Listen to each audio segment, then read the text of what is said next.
Hi, everyone. We're here today with Dr. Daniel Amen, Doc Amen on Instagram. He is leading the revolution in mental health, and he is a psychiatrist, an author, the founder of Amen Clinics, Brain MD, and, of course, a IIN visiting faculty. Thanks for being here today. I'm so excited to be here. Yeah, we've talked before, but this is the first time in real life, which is exciting. Yeah. So something that I've been thinking about when I heard you speak today, we're at the IIN conference, and I heard you speak today, and something I've been thinking about is how did it occur to you that you needed to start taking scans and that your brain may actually need help and need to be looked at? So I was an X-ray technician before I went to medical school. Oh, And our professors used to say, how do you know unless you look? Now, when I went to medical school, someone I loved tried to kill herself, and I took her to see a wonderful psychiatrist, and I came to realize if he helped her, it wouldn't just help her. It would ultimately help generations of her. So I fell hard in love with psychiatry, the only medical specialty that never looks at the organ it treats. right. And because of my X-ray background, I'm like, well, of course they're going to look. And even back in 1980, people were talking about imaging is the future of psychiatry. And I'm just not that patient. And I'm like, well, let's go. Right. And when I had the opportunity in 1991 to do SPECT scans, I just loved it. And I had my first 10 cases radically changed what I did with my patients. And they got better, which made me feel really great. Right. And once you do something that makes you feel really great, you want to do it again. Right. And so I'm like, how do I know unless I look? And now we have 200,000 scans on people from 150 countries. It's so important because people look at your blood, you look at your organs, you get MRIs. Why wouldn't you look at your brain? Well, and just think, people are being diagnosed, 23% of women are taking antidepressant medications with no biological data to support that. And what we learned is depression's like chest pain. There's lots of different causes, hormonal causes, stress causes, toxic causes, infectious causes. And if you don't look, how would you know? And this one treatment fits everybody is complete stupidity. Right. And that's why in large-scale studies, 60 Minutes did a whole piece on this, antidepressants work no better than placebos, except for the most severely depressed. Yet, the pharmaceutical companies are making billions of dollars on something that works no better than placebo. Somebody should be irritated by that. Right, right. Well, you talk about the brain and the mind, right? And a lot of times as health coaches are looking at it, they're looking at everything that feeds us, including what creates the emotion in our body.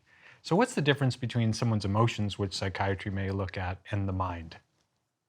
Well, what a lot of people don't understand is your brain, the physical functioning of your brain, how the synapses are working, create your mind. Right. That if you damage the brain, the mind gets hurt. And you just have to think of Alzheimer's disease. You know, and I don't know if you know anybody who has Alzheimer's disease, but they clearly has lost who they are, which comes from the damage in their brain that we can see on scans. And one of the most interesting things for me is when I help someone's brain work better, they become more thoughtful. They become more empathic. They become more loving. And get your brain right, your connections tend to be so much better. And your decision-making, which is ultimately what determines our success in life, success in love, success in money, success at work, success with our health. It's the quality of the moment-by-moment decisions that we make. And so if our brain's not right, our decisions are not as good as they can be. And ultimately, when it comes down to health, it's the quality of your decisions. Decisions. I love that part, and you talked about that earlier, and you've talked about that before. And it's oftentimes a decision on what you're going to eat, and it's a decision to actually meditate, and it's a decision to go to the gym. and people become overwhelmed and they're just like, I can't make that decision. Could that be an issue with the brain? Absolutely. Or they make the decision and they can't follow through Right. on it Like me. because it just like the day gets in the way. Right. Or Jack in the Box, the sign gets in the way and it's like, oh, I have to go because you've been programmed. That's how you got soothed as a child. Right. So do you think that if health coaches knew more about the brain, how it created the mind, they could have better results with their clients because the decision-making process would be easier, or they'd stick to it more? Absolutely yes. Because when you help a person have a better brain, and it's so motivating.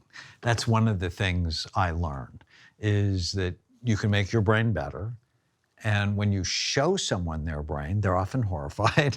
And then when you show it to them, even 2 months later, it can be better. So the motivation is there. But you can't just start with, oh, you want a better brain. You have to start with your brain is involved in everything you do, how you think, how you feel, how you act. When it works right, you work right. And when it doesn't, there's trouble. So it needs that little bit of a preamble. And then everybody goes, I want a better brain. Right. And then with a better brain, your health is better because you make better decisions. And I worked with BJ Fogg at Stanford for 6 months. He runs the Persuasive Tech Lab on how people change. And we came up with a series because he says you got to make it as small a decision as possible, right? And so our mother, tiny habit, is ask yourself, is this good for my brain or bad for it? And if you can answer that with information and love of yourself, love of your family, love of the reason you're on the planet, you just tend to make better decisions. Right. I love the idea that health coaches are constantly trying to get people and guide them on the path of better health and wellness. And oftentimes the things that they run into most is people just adhering to it following through and being able to do it. And that story about the woman that started to better her brain and then she lost weight automatically and started to learn new languages. And can you tell us more about that? That's so inspirational to me because that's almost like a fantastic success story for what a health coach should do if they were a brain specialist. It's such a great story. So Nancy's from Oxford, England. She found my book in a used bookstore when she was 80. She was depressed, overweight, in pain, and really hopeless. Thought she was at the end of her life. The book laid around her house for a year, but when she finally got to it, she said she was riveted, which I loved. And she wrote down all the things to do, and she's like, oh, that's a lot. Let me just do one thing. And so she drank more water. And she felt better.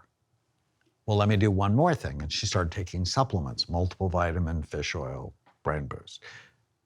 And she stopped feeling depressed. Well, let me do another thing. Well, now I'll exercise. And when I had met her, she was playing ping pong and dancing and walking. And, well, let me change my diet. So you don't have to do everything at once. And when I met her, because she came for her 83rd birthday to get a scan, she said, I used to be like this, and blew her cheeks out. And she said, now I'm not. She said, I lost 5 stones. And I'm like, what's that? 70 pounds. That's amazing. And she said, I don't have pain anymore. I'm active. I'm off the couch. My family was completely freaked out by what happened because mom had changed so much that they wanted what she had. And that's what I love. It's this concept I learned. You got to get the information and do it. And then you have to teach it to someone. Because it is in the act of giving that you create your own support group, making it more likely you'll stay with it.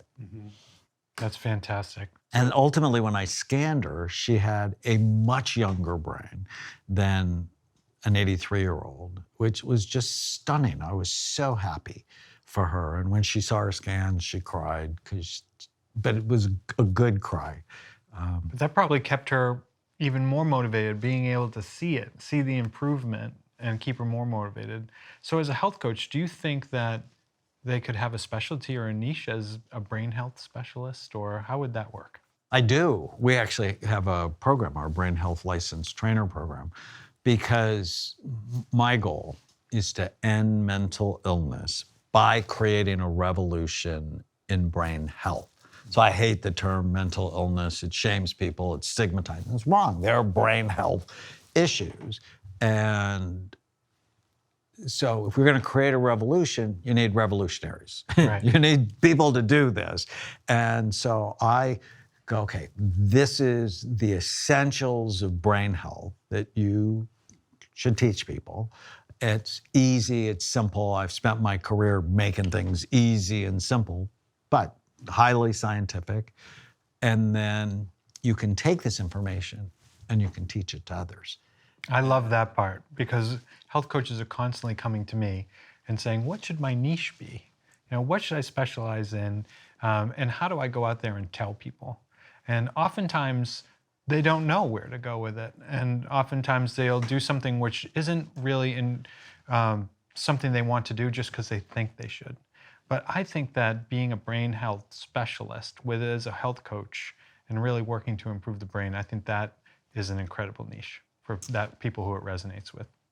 Well, and now we are in a worldwide mental health, brain health crisis because of the pandemic, this political divide, the societal unrest. Depression tripled during the pandemic. That's just horrifying in and of itself. Suicide has dramatically gone up in teenagers. Just so sad. Yeah. Like half the population struggling with anxiety.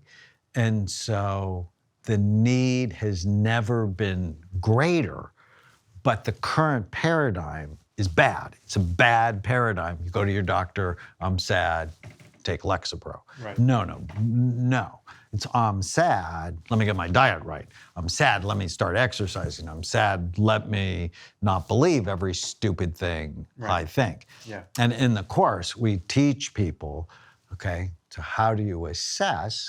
So we have brain types, there's 16 brain types, and we target the interventions to each of the types. And then how do you eat? And what are the Bright Minds risk factors? So it's a very big part of the course. Bright Minds, if you want to keep your brain healthy or rescue it if it's headed for trouble, you have to prevent or treat the 11 major risk factors that steal. And we don't teach people to be doctors, that's not the point, but it's really good, solid, scientific education. Right. And there's a whole section on learning to kill the ants, the automatic negative thoughts that steal your happiness. It's so effective. And then how to coach, how to be a brain health coach, how to really understand motivation, how important it is to model the message, because if you don't model the message, you sort of suck as a messenger. Right. And so how to be authentic. And I'm really excited. I love that. I love that. The key is health coaches can really make an effect here. They need the training, they need the specialty, and it exists. They can actually find it. What's the name of the course? Brain Health Licensed Trainer course. That's and so we fantastic. license them to actually teach, give them the slides and everything, teach my content to other people in organizations, schools, churches. So they can go and use this with their clients. They can use it with an organization. So it feels like this is needed more today than ever, but we need a new paradigm. Well, we have this tsunami of brain health, mental health problems. And a lot of celebrities are coming out and saying, I have trouble. But people aren't, besides me that I know of, coming out and say, well, we have a better way than just take this or that medication. That it's so critical not to see these as mental health problems. I mean, just think of it. You call someone mental and you shame them. Right. Call them a brain and you elevate them. Yes. And nobody wants a mental illness, but everybody wants a better brain. So what if mental health was really brain health?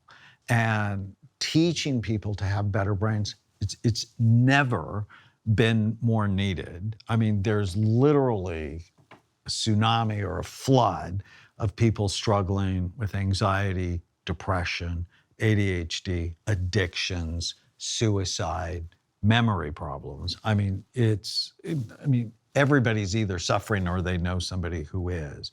And there's just never been a better time. If you're looking for something meaningful to do, to make a big difference, that could be a good business, you want to get a specialty in brain health coaching. I agree. Now, we've talked about supplements, and you mentioned saffron, and it's something I started taking, and I love it. So tell me more about saffron and maybe some other supplements that you think are good for the brain. So I'm a psychiatrist. So why do I own a supplement company? Because when I first started looking at the brain, I realized some of the medications I was prescribing were toxic for brain function. I'm like, no. First, do no harm. Use the least toxic, most effective treatment. And so head to head against antidepressants, omega-3 fatty acids have been found to be equally effective. I'm like, well, that's cool.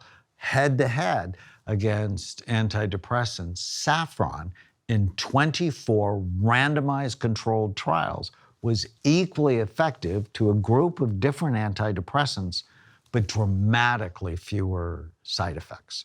And first, do no harm. Plus, most antidepressants have negative sexual side effects. They decrease your ability to have an orgasm. They decrease your interest.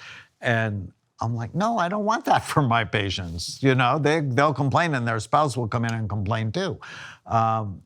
Saffron has been found to be pro-sexual, that in some studies it increased sperm count. In other studies it increased interest. In another study it actually decreased the sexual side effects of SSRIs. And in other studies, saffron has been shown to help memory. So I'm like, mood, sex, and memory. Beginning of the pandemic, I started to take it. Right. Yeah. Who wouldn't take it? Thank you, Dr. Amen. Really great talking to you today. Great to see you.